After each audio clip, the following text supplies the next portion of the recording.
ત્યારે માળિયા બસ સ્ટેન્ડમાં હું બેઠો હતો એટલે મોટા પુલેથી ચાપરાજભાઈનો ફોન આવ્યો કે અહીંયા આગળ જે અમારે રુદ્રેશ્વર મંદિર છે ને એની આગળ વાડિયું વિસ્તાર છે, ત્યાં એક વાછરડાને શ્વાને વીખી નાખ્યો છે અને કન્ડિશન થોડીક ડાઉન છે. એ રીતના ફોન આવેલો એટલે અત્યારે હું અહીંથી નીકળું છું, અહીંયા જઈને જોઉં અને પછી આગળની એની સારવાર કરવા માટેની વ્યવસ્થા કરાવું.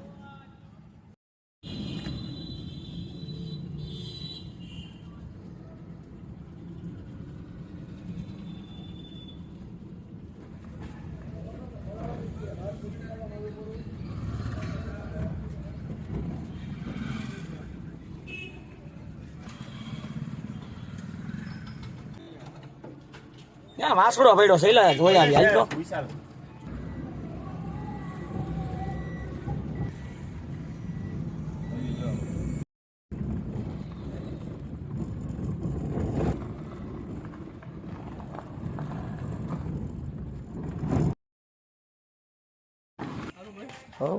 આ કેનો છે વાસડો? હું થયો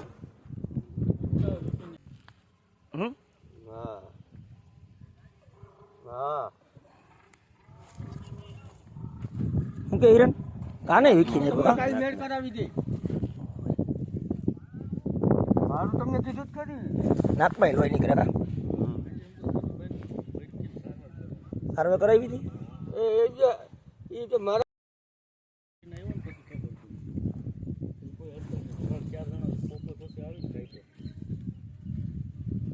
એમ નથી યાર, 2 દી થઈ ગયા.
આ ખુલ્લું જ રહેવા દેવાનું દરવાજા વિશાલ.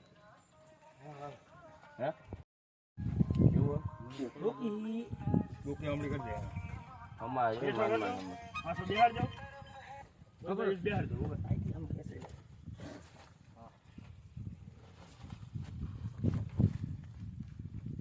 આ બાપ પાછો કેસે લાલ બડો લગા ઓછેડી છે ઈ મૂકી દે ઓછેડી છે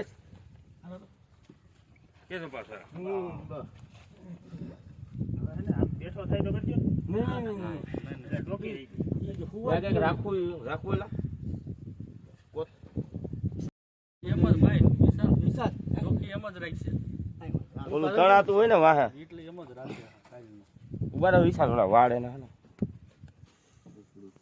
ઓકે તમે જરી રાખો એટલે એ રડી જા અંદર એનો અંદર છે કે રાખો. નહીં ઈ આડી એટલે દેવાય તમ લાગે ને આખું ખાલી લઈ લેજો ને ભાઈ. ઈ હાથ હટાવજો હટાવી હા જો બતાવી.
રાઈક ને ભલે નાઈને રે આપણે આ લોકોને કામ આવી છે સર.